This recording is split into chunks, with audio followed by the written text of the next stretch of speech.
Ciao ragazzi, bentornati. Oggi sono da casa perché sto finendo una settimana di quarantena post-Covid e in questi giorni mi sono annoiata terribilmente pur avendo lavorato nel frattempo, post-prodotto, insomma ho fatto tante cose perché non sono in grado di stare come dire, a guardare la televisione. Purtroppo un mio limite è questo e quindi questa settimana di quarantena per me è stato qualcosa veramente di terribile a livello mentale, però insomma finalmente spero di essere quasi libera. Oggi ero in condizioni un pochino più decenti, quindi volevo approfittare per fare un video in cui vi parlavo un minimo di quello che è il mio background, di quello che sono le mie esperienze a livello proprio lavorativo, personale, che percorso ho fatto insomma a livello fotografico e non solo.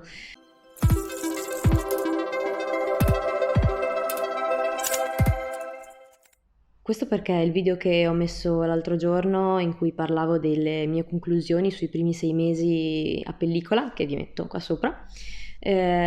ho visto che è stato veramente un sacco ascoltato da tantissime persone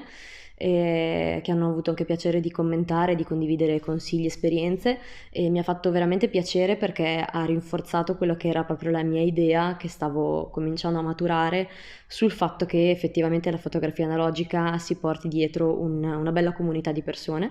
e devo dire questa è una cosa che insomma man mano sto apprezzando in parallelo a tutto quello che invece a livello proprio solo artistico mi sta dando la fotografia a pellicola e quindi appunto a seguito di questo video l'altro giorno qualcuno mi ha chiesto un pochino quale fosse stato il mio percorso, per cui ho pensato di fare questo breve video in cui vi raccontavo qualcosa di me, della mia vita e di come sono arrivata a fare fotografia e poi a fare fotografia su pellicola. E, approfitto però per dirvi che l'altro giorno ho ricevuto un regalo bellissimo dall'amico Alfredo Doricchi, che ha un canale qua su YouTube in cui parla di veramente di tutto. Lui è una persona super, come dire, super entusiasta, piena di mille interessi e l'altro giorno abbiamo fatto appunto un video insieme, di cui vi metto il link qua. E dopodiché mi ha fatto un bellissimo regalo, mi ha donato una tracolla in cuoio fatta da lui. Lui è veramente spettacolare nella realizzazione di questi oggetti. Quando l'ho aperta sono rimasta senza parole per la fattura di questo oggetto, che ho ovviamente subito messo sulla mia camera e non so, è un oggetto che mi emoziona perché dà ancora più valore a quello che io penso che sia questa fotografia, che appunto io vedo come una fotografia molto, molto materica, molto insomma con un significato e quindi non lo so, è proprio, non ho mai dato importanza a queste cose finché lavoravo in digitale, invece a pellicola sono piccoli dettagli che invece mi fanno proprio, non lo so, mi fanno bene al cuore e li trovo bellissimi. Quindi vi invito, vi metto qua insomma anche il link di Alfredo, lui realizza questi oggetti meravigliosi, quindi se per caso siete interessati provate a contattarlo e sentite se è disponibile a crearvi un piccolo gioiello come quello che ho qui.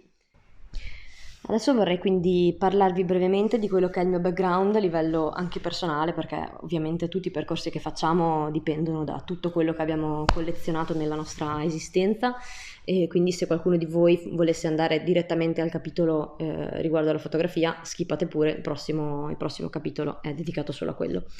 E quindi brevemente io ho fatto il liceo classico, dopodiché mi sono iscritta alla facoltà di fisica.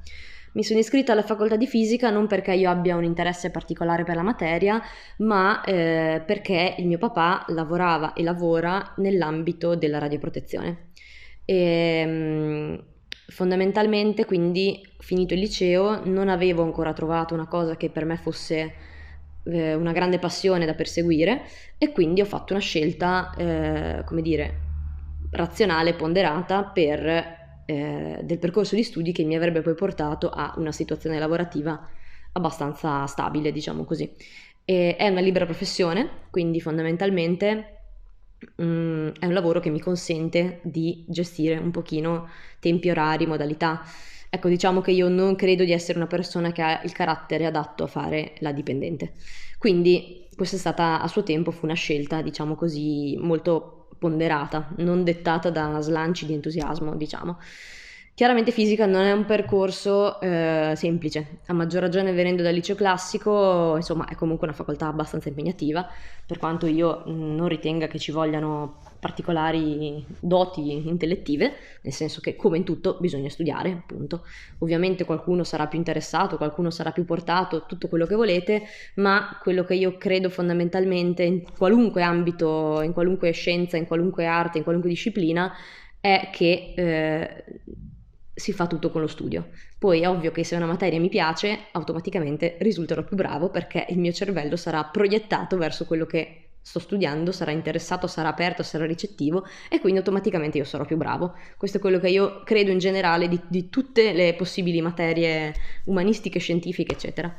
Ho fatto fisica e nel frattempo ho fatto il conservatorio. Ho fatto il conservatorio e mi sono diplomata in canto lirico. Questo perché quando ero più piccolina, a 16-17 anni, ehm, la persona con cui stavo era musicista e quindi ho, come dire, avuto una visione del mondo della musica, il mondo della musica di cui faccio parte tuttora, e a suo tempo iniziai, in realtà per coincidenza, a studiare canto lirico con una cantante anche molto famosa, che dopo mi suggerì di entrare in conservatorio per proseguire gli studi. E questo in parallelo a quello che era il mondo dello sport, che io ho frequentato per tantissimi anni, nel senso che da quando ero piccolina ho iniziato a giocare a pallavolo da quando avevo 11 anni e ho giocato a pallavolo per 18 anni, quindi è stata una grande passione della mia vita. Lo dico perché è una cosa su cui, che avrà anche questa come dire, un suo senso all'interno del discorso. E, e quindi fondamentalmente quando io facevo l'università il mio tempo era suddiviso tra facoltà di fisica, conservatorio, pallavolo e gruppo, la mia band metal, che esiste tuttora, anzi se avete voglia di andare a vedere quest'altro mio, diciamo così, settore, vi metto qui sopra un link di riferimento del mio gruppo e dell'ultimo album, adesso sta per uscire quello nuovo, quindi insomma se avete piacere di vedere quest'altra mia faccia la trovate qui. E quindi insomma io sono sempre stata una persona che nella vita ha dedicato un sacco di tempo a studiare. E è una cosa di cui non so se andare, non voglio dire fiera perché non è questione di essere fieri, non so se ho fatto una scelta ottimale a suo tempo, nel senso che io dai 17 ai 25 anni, tra una cosa e l'altra, non ho fatto altro che studiare. Questo vuol dire che non avevo una vita sociale, non avevo tempo per gli amici, cioè, ero una persona che partiva la mattina e arrivava a casa dopo allenamento alle 11 e si metteva a suonare il pianoforte perché la mattina dopo in conservatorio veniva cazziata dal maestro di pianoforte. E questo semplicemente per dire che io sono una persona un po' strana rispetto probabilmente ai ragazzi della mia età. Ho avuto quindi insomma, una fase di giovinezza un po' particolare, sempre dedita a queste cose. Non ero assolutamente la classica, il topo da biblioteca, perché non è il mio genere, però di sicuro non sono quella che durante l'università è andata in giro, si è divertita, ha fatto esperienze personali, ho fatto esperienze, cioè diciamo esperienze personali a livello sociale, ho fatto esperienze personali a livello di studi, ok, è una cosa diversa. Detto questo, grazie alla mia band, una volta eravamo a suonare a Ferragosto a Pordenone, a un festival, e al termine di questo festival ho conosciuto il fotografo che faceva il DJ set della serata, il quale era un fotografo che aveva studio a Milano, e io ovviamente ero abbastanza ubriaca dopo il concerto, insomma vabbè, immaginatevi gli ambiti un po' rocchettari, metallari, niente di quello che si immagina veramente, però insomma ovviamente è una serata, insomma quando si finisce di suonare qualcosa si beve. Facemmo questo fotoset con il mio gruppo lì per lì a fine serata e dopo lui mi chiese se avevo piacere di andare a posare per lui nel suo studio a Milano. Io non avevo minimamente mai avuto velleità di fare fotografia come soggetto, come modella, però avevo a suo tempo direi 23 anni e in qualche maniera mi sentivo che stavo cominciando a invecchiare, quindi ho pensato, ma sì dai, approfittiamo che qualcuno mi faccia qualche foto decente in modo da averla poi quando sarò vecchia è brutta, è più brutta, diciamo così. E quindi niente, praticamente ho fatto questa esperienza e mi è piaciuta molto, devo dire la verità. Quindi per qualche anno mi sono dedicata, anche lì da cosa nasce cosa, mi sono dedicata a fare la modella. La modella non nel senso ovviamente che io interpreto al giorno d'oggi, modella tra virgolette, io ho una un grandissimo rispetto per il mestiere della modella da moda, ovviamente è tutto un altro mestiere. Io lavoravo con fotografi che facevano ritrattistica, ho fatto del nudo artistico, ho fatto fine art, ho fatto tanti generi. Mi sarebbe piaciuto moltissimo fare moda, ma sono alta 1 metro e un tappo, quindi ovviamente non era possibile. Peccato perché mi sarei, penso, divertita moltissimo. E ho fatto veramente di tutto a livello fotografico, ho fatto cose bellissime, ho fatto cose bruttissime. E vi metto qualche esempio. Ho avuto modo di lavorare con fotografi che io ritengo dei geni del nudo, dei geni del fine art, insomma credo di aver fatto delle cose molto belle. Ho fatto anche delle cose veramente trash da far spavento, questo perché chiaramente quando si entra nel mondo della fotografia non... Adesso magari che c'è Instagram la gente ci arriva già con un background di immagini diverso, però 10 anni fa praticamente non era così ovvio, quindi tu arrivi con gli occhi, diciamo, non educati a osservare. E quindi è stato un percorso in realtà che io ho trovato molto formativo perché ho cominciato a vedere come funzionava la luce su di me, ho cominciato a pensare a quali potevano essere le cose che facevano funzionare meglio un set, ho cominciato a confrontarmi con persone che si interessavano di fotografia. Ovviamente anche lì ho avuto a che fare con tantissime persone, ho avuto a che fare con persone che erano agli inizi, amatori, professionisti, ho avuto a che fare con tantissima gente e la cosa che mi è piaciuta è che questa cosa dal mio punto di vista per me è stata comunque un background molto utile, cioè io non rinnego niente di quello che ho fatto perché credo che mi sia, cioè la fotografa che sono oggi, non so cosa, non in senso positivo o negativo, semplicemente la mia visione della fotografia di oggi è anche dovuta a questo passato. E grazie a questo approccio alla fotografia ho cominciato a capire che mi piaceva costruire il set. E quindi ho cominciato a ragionare io in primis su come poteva essere l'organizzazione di un set, quindi l'idea dietro, la location, le luci, queste cose qua. Dopodiché, avendo avuto la fortuna di conoscere appunto ottime persone che mi hanno sempre spinto quando ho pensato di prendere la prima macchina fotografica, tra cui vorrei soprattutto nominare Carlo Spinoso, che è un mio carissimo amico e un bravissimo ritrattista, una persona eccezionale che io ritengo un po' il mio mentore fondamentalmente. Ci conosciamo da parecchi anni, posai per lui a suo tempo, esatto, ovviamente, e quindi ci conoscemmo per questo motivo e dopo fu lui a,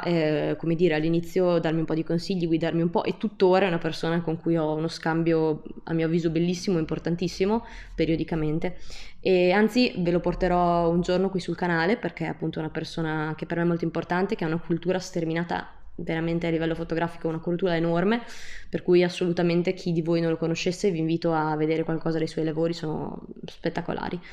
E appunto quindi decisi di prendere in mano il primo corpo macchina, che appunto su suggerimento di tutte le persone che avevo intorno era una Nikon D700. Era una Nikon D700 che a suo tempo io trovai una macchina molto adatta per fare ritratti, perché chiaramente iniziai facendo ritratti, perché penso che sia il genere più, come dire, semplice, non ha tutta la costruzione della moda, non ha certe difficoltà tecniche, insomma io lo ritengo un genere ottimo per chi si approccia alla fotografia da zero. E quindi presi appunto una D700, che ho ancora tra l'altro, con un 50 mm 1.8 Nikon, insomma un bagaglio da 110 euro, quindi non fu assolutamente, il corpo macchina l'ho presi chiaramente usato, non fu assolutamente un investimento elevato perché non sapevo se poi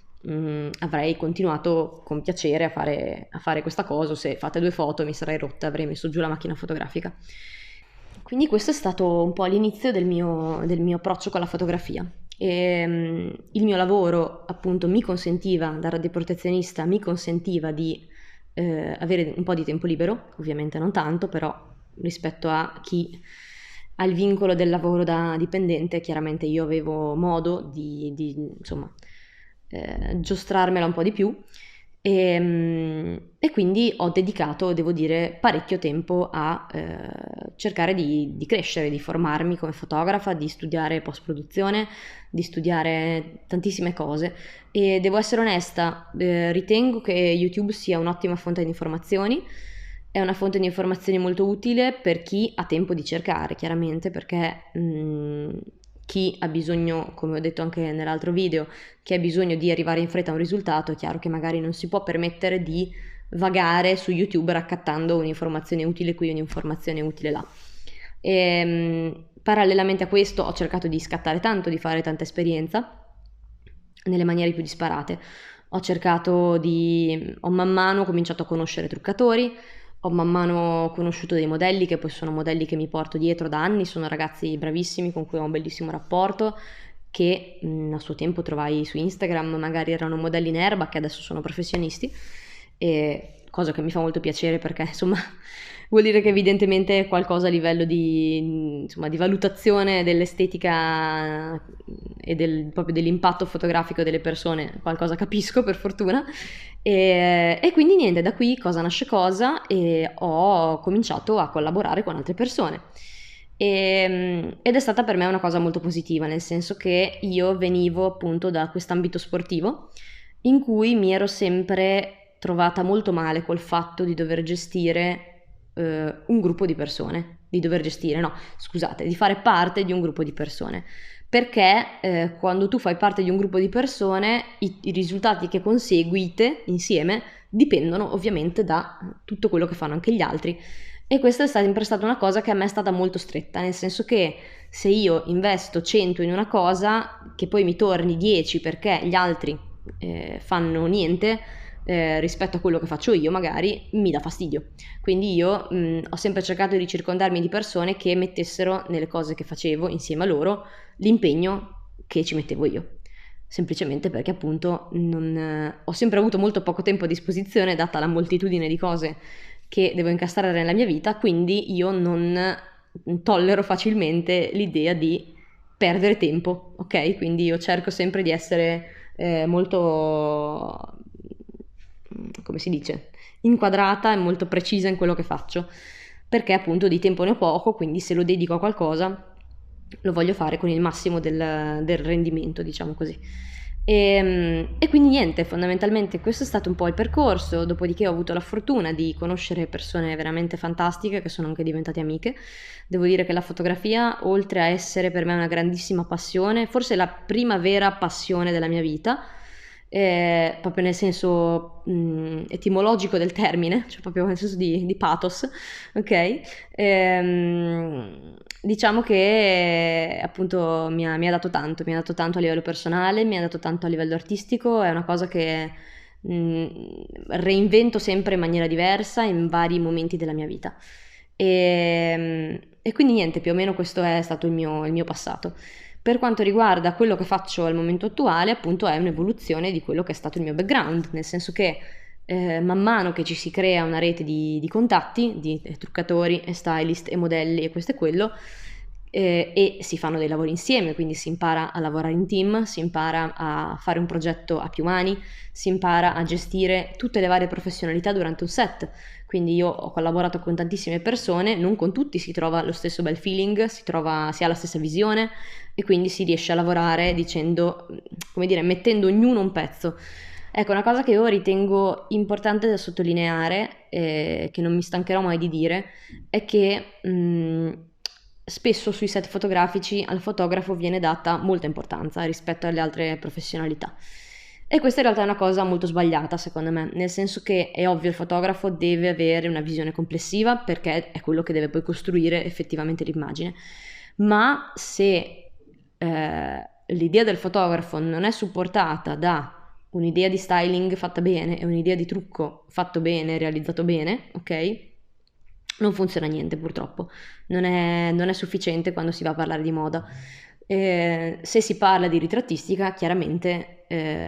diciamo che l'abbigliamento e il make-up sono cose che passano in secondo piano, e quindi la componente di, diciamo così, rilevanza dell'idea fotografica assume un'importanza maggiore. Però per i generi che io tratto, ovviamente la compartecipazione di queste figure è estremamente importante e fondamentale e bellissima anche, aggiungerei. Quindi sui miei set c'è sempre un continuo scambio, anche di scazzi, cioè siamo persone che magari discutono anche per cercare la cosa che funziona meglio, ed è una cosa bellissima, nel senso che si cresce insieme, si impara insieme, si ascoltano le opinioni degli altri, e credo che siano tutte cose formative anche a livello personale, a livello professionale. A livello professionale in quanto tale, appunto, le cose vengono un po' alla volta, nel senso che quando man mano si comincia a farsi una rete di conoscenze, magari capita di fare il primo lavoretto per, non lo so, un piccolo negozio, oppure un lavoretto per un modello in erba che ha bisogno del portfolio. Poi si inizia a collaborare magari con le agenzie di moda che danno i modelli, quando ritengono ovviamente il team di lavoro, la proposta che viene fatta valida e interessante, danno i modelli per test o per editoriali. E quindi in tutte queste circostanze si va a provare proprio la realizzazione effettiva di quello che è un set. Si va a provare a vedere come funzionano tutte le componenti di cui vi ho parlato prima, che poi sono le componenti che vanno portate quando si va a lavorare, chiaramente. È anche importante però rendersi conto della differenza di quello che io devo veicolare quando scatto un'immagine editoriale oppure artistica, o comunque per il mio ego, diciamo così, e quando invece devo veicolare un'immagine commerciale. Ovviamente il fulcro deve essere molto diverso, perché nel secondo caso io devo avere bene in mente qual è il prodotto che sto vendendo, e quindi devo strutturare l'immagine e la fotografia per portare in luce quello che è il prodotto che appunto devo vendere. Quindi anche lo studio dei modelli, lo studio proprio della composizione, delle luci, devono sempre essere ragionate bene sulla base di quello che è il mio obiettivo finale. Quindi, detto questo, non c'è molto altro da dire. Quello che vedete sui miei canali è un misto di lavori commissionati e di lavori personali, diciamo così, che realizzo con il mio team di lavoro, e questa è quella che è poi la vita effettivamente di chi lavora negli ambiti artistici, o almeno, diciamo così, dovrebbe esserci un balance tra il tempo che si dedica ai progetti personali e il tempo che si dedica ai lavori commissionati. Questo perché ovviamente quando io ho un lavoro commissionato sono stretto, cioè ho dei vincoli, e quindi il creativo dopo un po', a mio avviso, tende un pochino a spegnersi, e quindi secondo me è sempre molto importante circondarsi di persone che ci permettano di mettere in piedi idee nuove, di fare prove che ci ispirano, per mantenere sempre viva un po' la fiamma dell'arte, se vogliamo chiamarla così. E quindi niente, questo è un pochino il mio percorso. La fotografia analogica appunto è stata un ingresso recente di quest'anno, che mi sta portando tantissimo, e quindi sono iper contenta. Spero che abbiate voglia di condividere anche in questo caso con me magari i vostri percorsi, e io sono sempre felicissima di sentirvi, quindi lasciatemi un commento qui sotto al video, e ci vediamo alla prossima avventura. Ciao!